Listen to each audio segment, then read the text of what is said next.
Livro O Espírito Santo e Seus Dons, de Kenneth Hagin, capítulo 16. O dom da operação de milagres.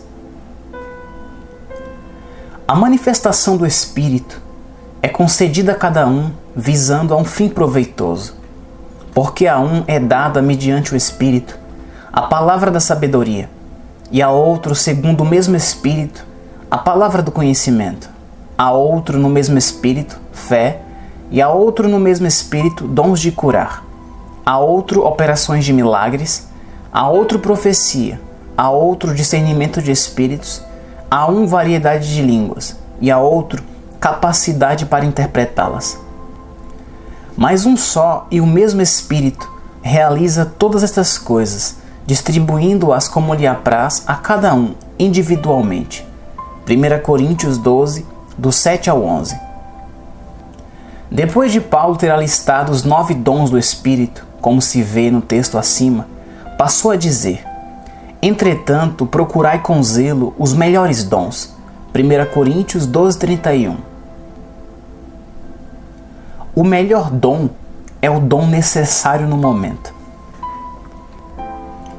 Às vezes as pessoas ficam confusas a respeito de qual seria o melhor dom espiritual.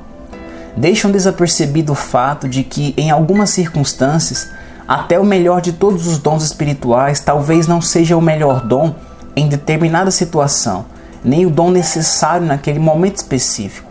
Por exemplo, a palavra da sabedoria, que é uma revelação divina do plano e do propósito de Deus, é o maior de todos os dons do Espírito. Se, por exemplo, você estiver doente, você não precisaria daquela manifestação, você precisaria de uma manifestação dos dons de curas. Em outras palavras, naquela circunstância específica, o melhor dom seria os dons de curar, e não a palavra da sabedoria. Você vê, portanto, que o melhor dom, a palavra da sabedoria, nem sempre é o necessário em todas as situações e circunstâncias. Nesse sentido, o melhor dom seria aquele que é necessário no momento. Procure seu lugar de ministério. Estamos olhando a carta de Paulo aos Coríntios, na qual ele disse: procurai com zelo os melhores dons. 1 Coríntios 12, 31. Paulo também disse: procurai com zelo os dons espirituais. 1 Coríntios 14, 1. Paulo estava exortando os coríntios a desejarem dons espirituais. Muitas vezes aplicamos esse versículo bíblico de modo individual e achamos que significa que cada pessoa deve desejar dons espirituais como sua própria possessão pessoal. Paulo, no entanto, não estava escrevendo essa carta a um membro individual da Igreja do Senhor Jesus Cristo. Estava escrevendo à totalidade da igreja em Corinto.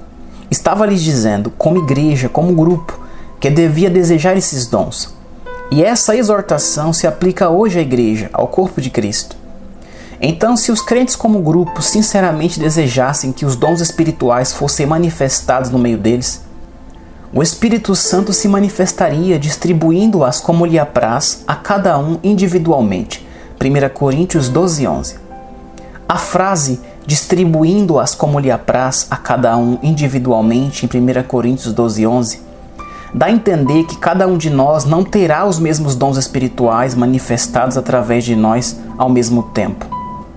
Aqueles que foram chamados ao quíntuplo ministério foram equipados em alguma ocasião com certos dons do Espírito a fim de ocuparem determinados cargos. Logo, essas pessoas têm manifestações mais consistentes desses dons sobrenaturais do que outras no corpo de Cristo, mas ninguém terá todos os dons operando através dele. Na maioria das vezes procuramos ser mestre dos 7 instrumentos, sem dominar nenhum deles, falando espiritualmente, ao invés de simplesmente permanecermos em nosso lugar e usarmos o dom que Deus nos deu, ou ao invés de funcionarmos no ministério para o qual fomos chamados. Muitas pessoas, por exemplo, procuram cumprir o ministério ou tarefa do próximo, ou procuram ser usadas num dom em que seu próximo é usado. Já ouvi pessoas dizerem: se fulano pode fazer aquilo, eu também. Essa atitude causa confusão no corpo de Cristo e acabará levando a erros. A título de ilustração, você realmente teria confusão no seu próprio corpo físico se seu pé dissesse: Se o olho consegue ver, eu também.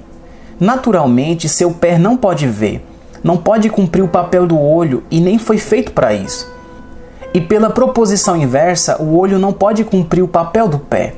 Certa vez estive presente num reavivamento dirigido por Howard Carter e depois do culto, uma mulher foi falar com ele assim: Irmão Carter, quero que você ore pela minha cura. Ele lhe respondeu: Irmã, vai ver minha esposa. Quase nunca imponho as mãos nos enfermos para receberem a cura. Esse não é meu ministério. Sei que qualquer um entre nós pode orar pela fé em favor dos enfermos na ausência de outro obreiro. Deus, porém, abençoa minha esposa nos dons de curar. O reverendo Carter explicou: aquele dom opera através dela, não opera através de mim. Deus me usa para levar as pessoas a receberem a plenitude do Espírito Santo. Imponho as mãos nas pessoas para receberem a plenitude do Espírito Santo e é rara a pessoa que deixa de recebê-lo. Esse é meu ministério. O dom da fé opera através de mim, continuou o reverendo Carter, e eu transmito o Espírito Santo às pessoas mediante a imposição das mãos. Quase nunca deixo de levar as pessoas a receberem a plenitude do Espírito Santo, e minha esposa quase nunca fracassa quando se trata de levar alguém à cura. Vai até ela, portanto. Não há dúvida de que Deus honrará a fé das pessoas que crerem nele, mas as coisas podem ser realizadas mais rapidamente por aqueles que são usados em ministérios específicos, pois estão sobrenaturalmente dotados com certos dons do Espírito. É lógico, portanto, que poderiam obter resultados mais rapidamente do que os outros. Definidas as operações de milagres. Em nossos estudos dos dons do Espírito, passamos agora às operações de milagres. Em primeiro lugar, definamos as operações de milagres. Um milagre pode ser definido como uma intervenção sobrenatural de Deus num decurso normal da natureza.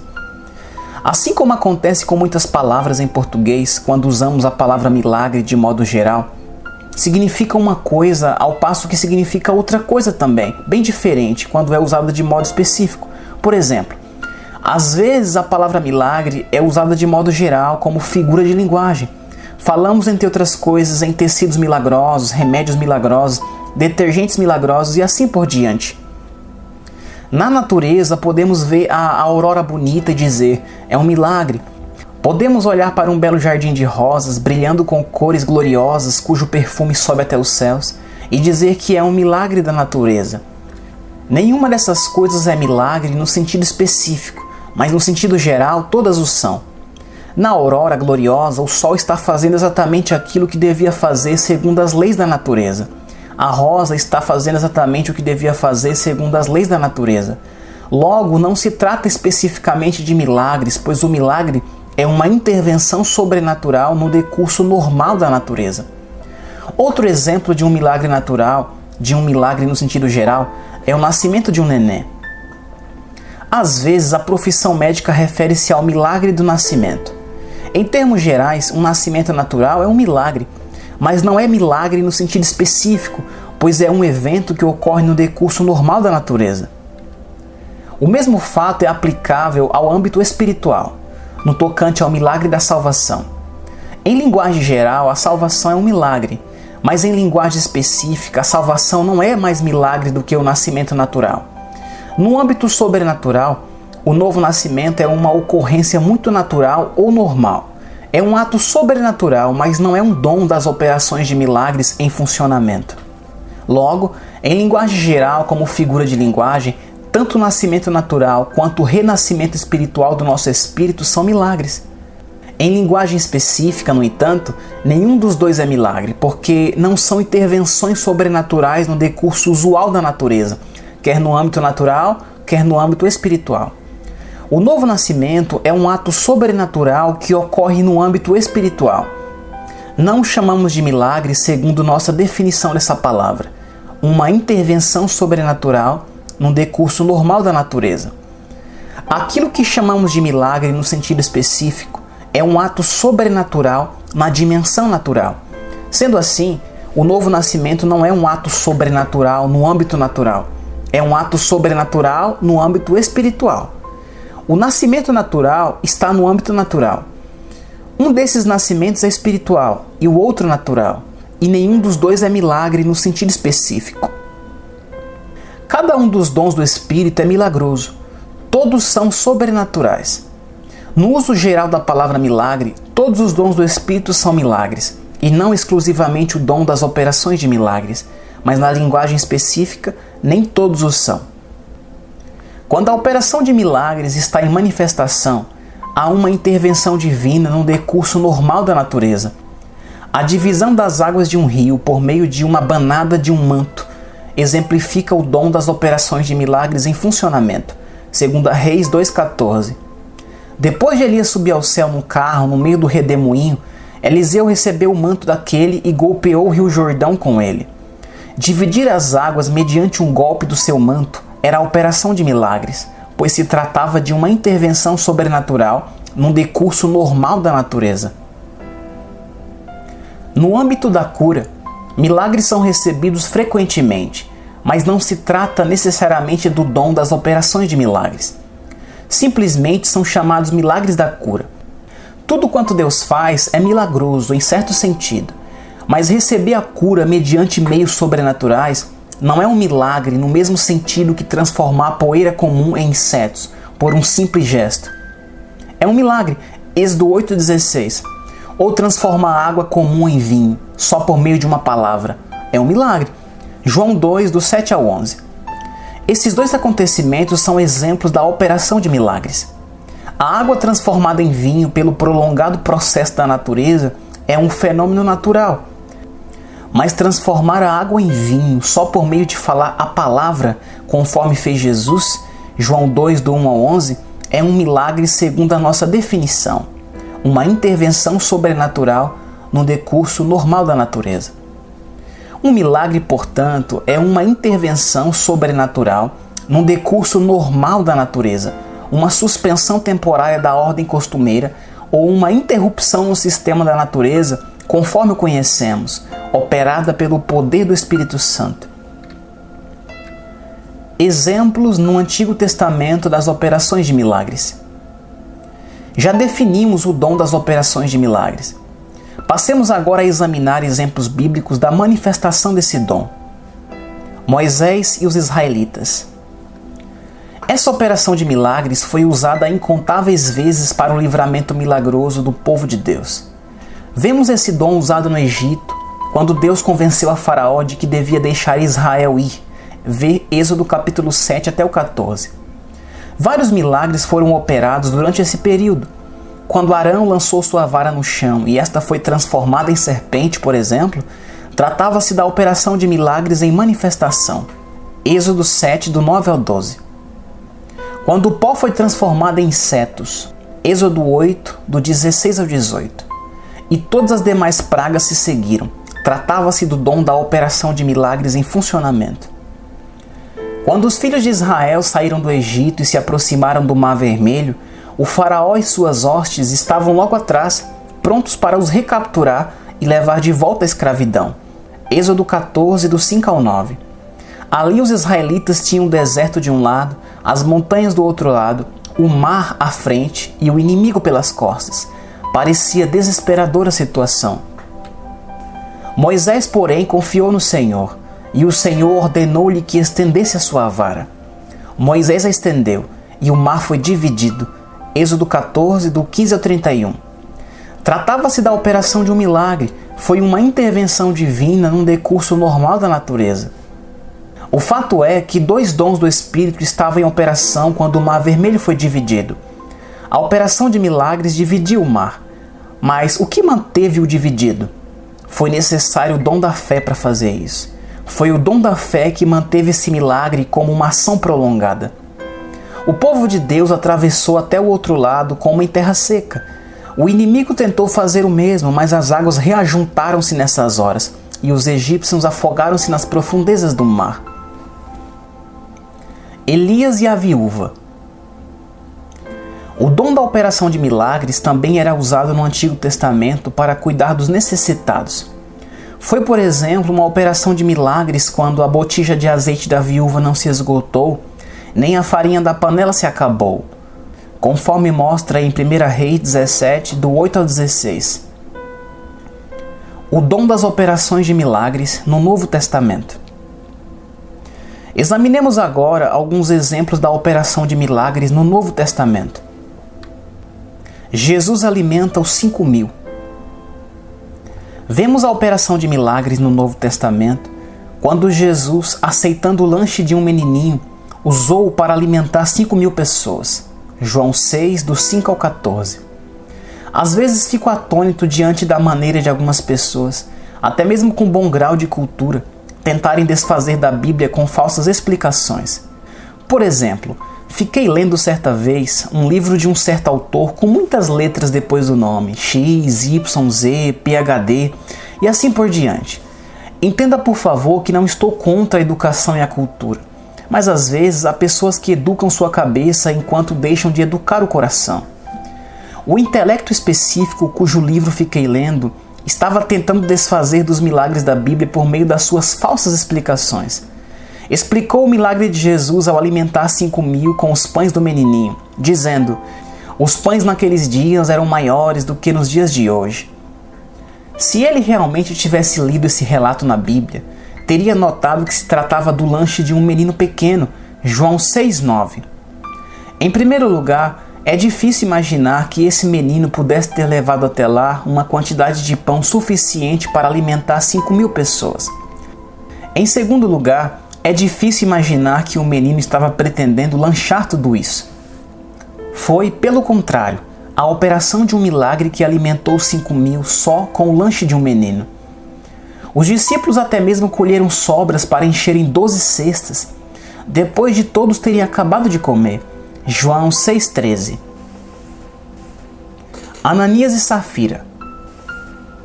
Essa operação de milagres também foi usada para levar a efeito o juízo divino, conforme aconteceu no caso de Ananias e Safira, Atos 5, do 1 ao 10, porque era um exemplo da intervenção divina no decurso normal da natureza. Em certa ocasião, os cristãos da igreja primitiva tinham vendido todas as suas posses e trazido dinheiro colocando-os aos pés dos apóstolos.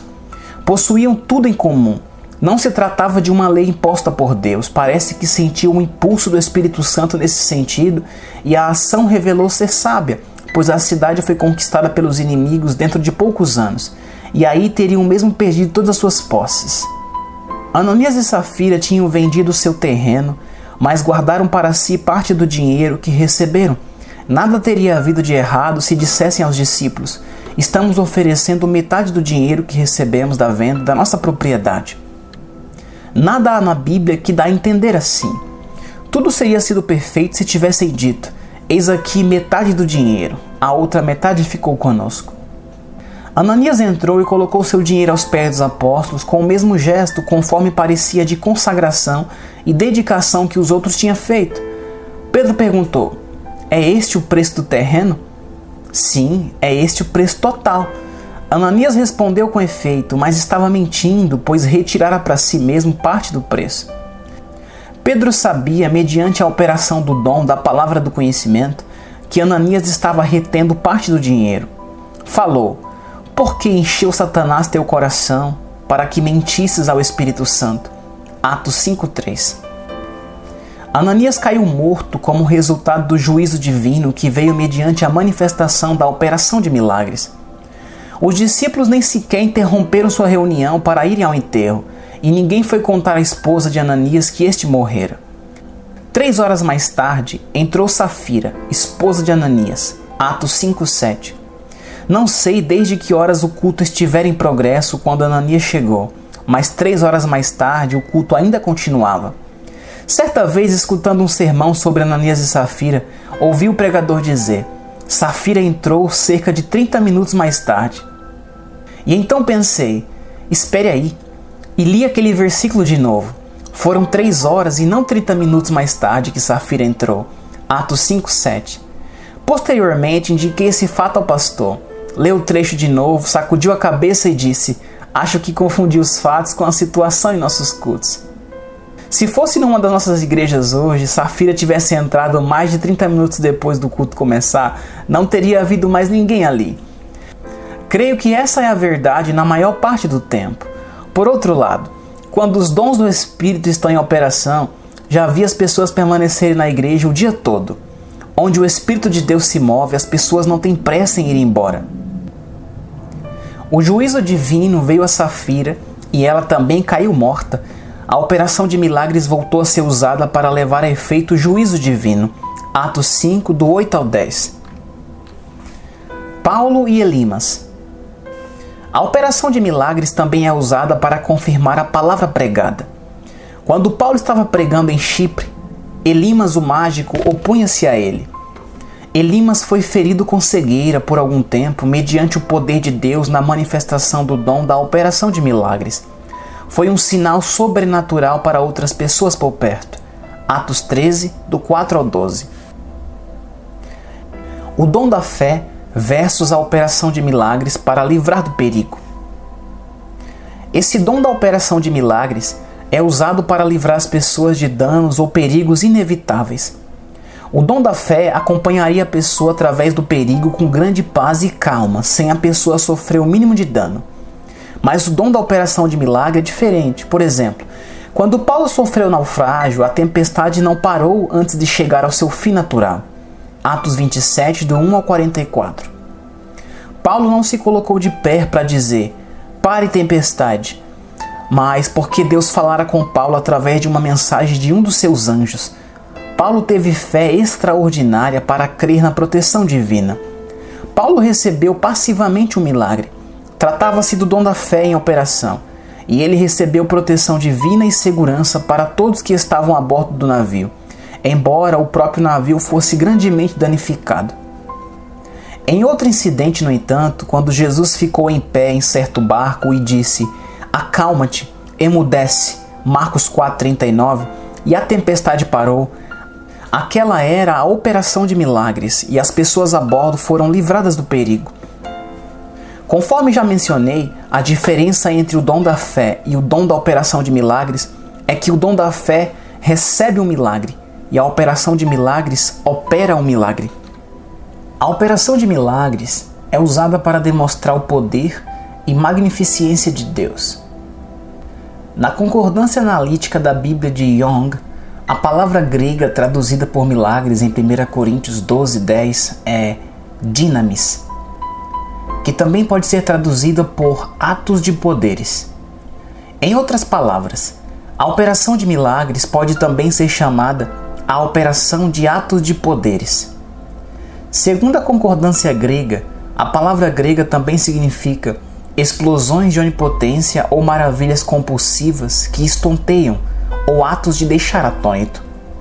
Em outras palavras, o texto grego podia ser traduzido como a operação de maravilhas compulsivas que estonteiam ou o funcionamento de explosões de onipotência e atos de poder. Dons de curar mais frequentes no Novo Testamento. Embora os dons de cura estivessem em operação no Antigo Testamento e as pessoas tivessem recebido curas, esses dons estavam mais frequentes em manifestação no Novo Testamento do que no Antigo Testamento. O dom das operações de milagres, por outro lado, estava mais destacado ou com manifestações mais frequentes no Antigo Testamento do que no Novo Testamento, com a exceção do dom de operar milagres no ministério de Jesus. Mesmo assim, é possível que o dom da operação de milagres tenha sido incluído onde está escrito: muitos sinais e prodígios eram feitos entre o povo pelas mãos dos apóstolos. Atos 5:12. Segundo o Novo Testamento interlinear grego e inglês, o versículo 12 diz: e muitos milagres e obras foram feitos entre o povo pelas mãos dos apóstolos. Embora a Bíblia não especifique quais sinais e prodígios ou milagres e obras foram estes, ela realmente passa a nos contar a respeito de algumas curas que ocorreram mediante o ministério dos apóstolos. Atos 5, 15 e 16. Essas curas não eram uma demonstração da operação de milagres propriamente dita, mas sim dons de cura. Qualquer manifestação espetacular que tenha a ver com cura é a manifestação dos dons de curar. É possível, no entanto, já que Atos 5:12 não especifique se esses sinais e prodígios eram ou não eram especificamente milagres de curas, que esse versículo se refira à operação de milagres pelos apóstolos, mormente porque o texto grego diz: especificamente que milagres e obras eram feitos pelos apóstolos, mas a Bíblia realmente não especifica quais milagres e obras eram.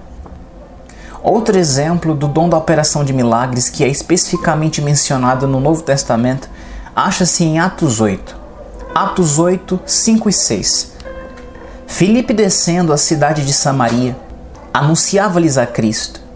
As multidões atendiam unânimes às coisas que Filipe dizia, ouvindo-as e vendo os sinais, ou seja, milagres, que ele operava. O texto passa a contar a respeito de algumas das curas milagrosas que foram realizadas. Nesse caso, porém, não seria a mesma coisa que o dom da operação de milagres. É possível que o versículo 6 se refira às curas milagrosas e também é possível que se refira a alguns outros milagres que foram operados. A Bíblia não especifica quais milagres foram operados, além de dizer, ouvindo-as e vendo os sinais, milagres, que ele operava, Atos 8:6. É possível, portanto, que alguns dos milagres operados não fossem curas. Nesse caso, tratava-se do dom da operação de milagres em manifestação. Vemos outros trechos no Novo Testamento em que o dom da operação de milagres também é mencionado diretamente. Atos 6:8. Estevão, cheio de graça e poder, fazia prodígios e grandes sinais, milagres, entre o povo. Atos 15:12. E toda a multidão silenciou, passando a ouvir a Barnabé e a Paulo, que contava quantos sinais e prodígios Deus fizera por meio deles entre os gentios. Atos 19:11. E Deus, pelas mãos de Paulo, fazia milagres extraordinários. A palavra sinais em Atos 6:8 e milagres em Atos 19:11 é a mesma palavra grega, dynamis, que significa atos de poder, conforme Young, ou obras poderosas e maravilhosas, conforme Strong. A palavra sinais em Atos 15:12 é semeion, em grego, que o dicionário expositivo de Vini traduz como sinal, marca distintiva ou símbolo, e é usado no tocante aos milagres e maravilhas como sinais da autoridade divina. A importância da operação de milagres. Howard Carter disse no seu livro Perguntas e Respostas sobre Dons Espirituais: a operação de milagres é uma manifestação muito importante do Espírito. É o grande poder de Deus que flui através de uma pessoa. Podemos dizer que quando este dom está em manifestação através de um crente, este participa do mesmo poder de Deus que estava em manifestação quando Deus criou o mundo. Deus certamente operou um milagre quando Ele falou e a terra e o mundo vieram a existir. Quando o Senhor permite que uma pessoa fale uma palavra mediante o poder do Espírito Santo e um milagre ocorre, é que o mesmo Deus que criou o mundo está permitindo que uma parte da sua onipotência seja manifestada através daquela pessoa. Lembre-se, no entanto, que esses dons do Espírito, inclusive o dom da operação de milagres, funcionam conforme o Espírito quer.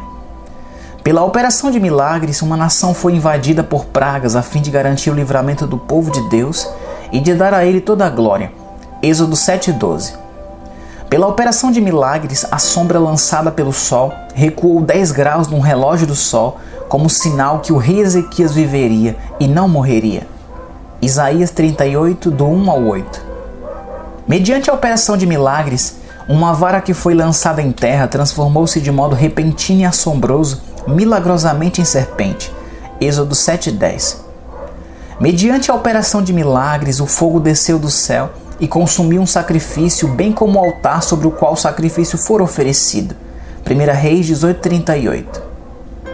Certa vez, mediante a operação de milagres, um profeta até mesmo causou trovões com granizo. Êxodo 9:23. Pela operação de milagres, através de Sansão, até mesmo leões foram vencidos e mortos. No caso de Daniel, no entanto, os leões não foram vencidos e mortos. Ao invés disso, um anjo desceu e fechou a boca dos leões. Daniel recebeu seu milagre através do dom da fé em manifestação. Deitou-se e dormiu no meio daqueles leões famintos e foi conservado em perfeita segurança. A Bíblia diz que quando Daniel saiu, nenhum dano se achou nele porque crera no Senhor seu Deus. Daniel 6:23. Aquele tipo de fé para receber um milagre está além da fé comum que cada crente possui. Romanos 12:3. é o dom da fé em ação. Lembre-se de que o dom da fé especial recebe o milagre. O dom da operação de milagres opera o milagre. Pela operação de milagres, os pães foram multiplicados. Mateus 14, do 17 ao 21, Marcos 6, do 38 a 44, Lucas 9, do 13 a 17, João 6, do 9 ao 14. Pela operação de milagres, a força violenta de uma tempestade foi aquietada. Marcos 4, 37 a 41, Lucas 8, do 23 ao 25. Pela operação de milagres, uma multidão de peixes encheu a rede dos discípulos quando a lançaram segundo as instruções de Jesus. João 21, do 6 ao 8 e o 11. Pela operação de milagres, a botija de azeite da viúva transformou-se em fonte de azeite e forneceu sustento para ela e o filho dela. Segundo Reis 4, do 1 ao 7. O dom da operação de milagres é para nós hoje. Alguém disse, mas o dom da operação de milagres não é para nós hoje. Quem ensinou assim? A Bíblia certamente não diz isso. 1 Coríntios 14, 1. Alguns respondem, se os milagres fossem para nós hoje, estariam operando em nosso meio. Declaro, porém, que se Deus diz que podemos ter a operação milagrosa dos dons espirituais, devemos tê-los. Os crentes do Evangelho pleno frequentemente criticam as igrejas denominacionais porque muitas dessas igrejas, embora aleguem crer em certas verdades fundamentais, realmente pouco sabem a respeito delas. Por exemplo, o novo nascimento. Embora uma doutrina eclesiástica declare a crença no novo nascimento, a maioria dos membros e muitos dos seus pastores podem nunca ter experienciado o novo nascimento.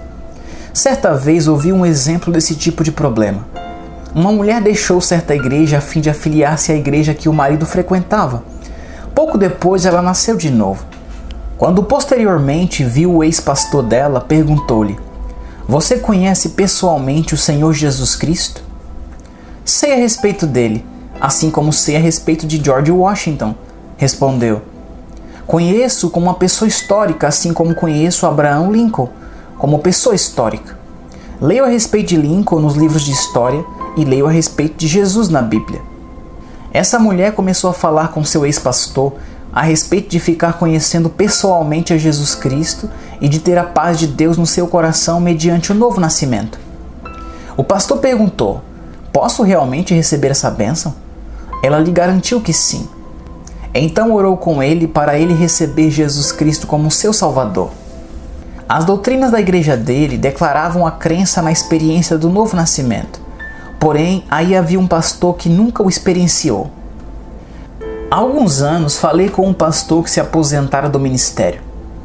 Estava com cerca de 72 anos na ocasião, mas estava fazendo mais na obra de Deus do que já fizera na sua vida no ministério. Contou-me que depois de se aposentar ficou salvo. Tinha passado a vida inteira no ministério sem ter sido salvo. Embora os membros do Evangelho pleno às vezes critiquem outras igrejas por não porem em prática aquilo que tem no papel como crenças doutrinárias, as igrejas do Evangelho pleno podem cometer a mesma falha. Muitas igrejas do Evangelho pleno que alegam crer nos dons do Espírito não os têm em operação nas suas igrejas. Devemos não somente crer nos dons do Espírito, mas também precisamos tê-los em manifestação nas nossas igrejas. Procurai com zelo os dons espirituais. Por que então não temos mais manifestações dos dons espirituais?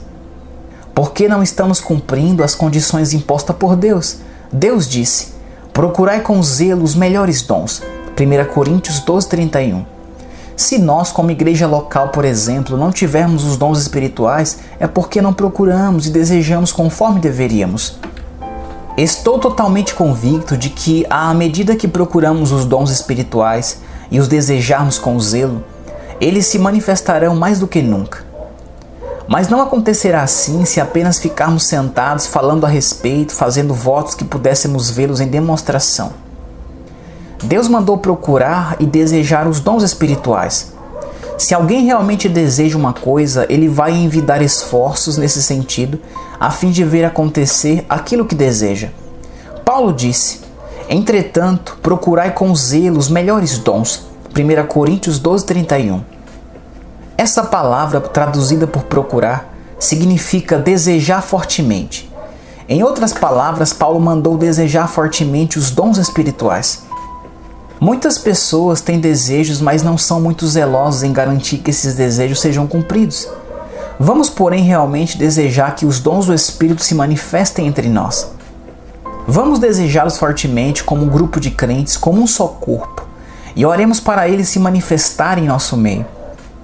É correto orar para que o poderoso Espírito Santo se manifeste entre nós, distribuindo os dons a cada um, individualmente segundo a sua vontade, conforme dizem as Escrituras. 1 Coríntios 12:11. Oremos para que esses dons da fé especial, da operação de milagres e dos dons de cura e de todos os demais dons do Espírito operem mais em nosso meio como nunca antes. Quero encorajar você como crente a começar a orar para a plenitude dos dons do Espírito Santo passar a manifestar-se. Não se deve proferir essa oração uma só vez e então desistir. Diga diariamente ao Senhor: Senhor, essas manifestações do Teu Espírito Santo são para nós hoje. Não os removeste da igreja. Disseste que esses dons são dados à igreja, eles pertencem a nós e devemos tê-los em manifestação. Oramos, Senhor, para que eles se manifestem em nosso meio. Então, como um grupo de crentes, vamos desejá-los, vamos desejar fortemente os dons espirituais. Esse dom da operação de milagres é realmente um dom poderoso que glorifica a Deus de todo o poder, conforme disse Howard Carter, e o que glorifica a fé do seu povo e deixa atônita e confusa a incredulidade dos ímpios. Estou convicto de que nesta hora Deus quer que esse dom da operação de milagres tenha mais destaque, pois seriam explosões de onipotência que serviriam como sinal para os incrédulos e como uma poderosa demonstração de poder de Deus diante de todas as pessoas. Quanta coisa isso faria em favor do corpo de Cristo nesta hora final do derramamento espiritual que Deus está fazendo sobre a terra.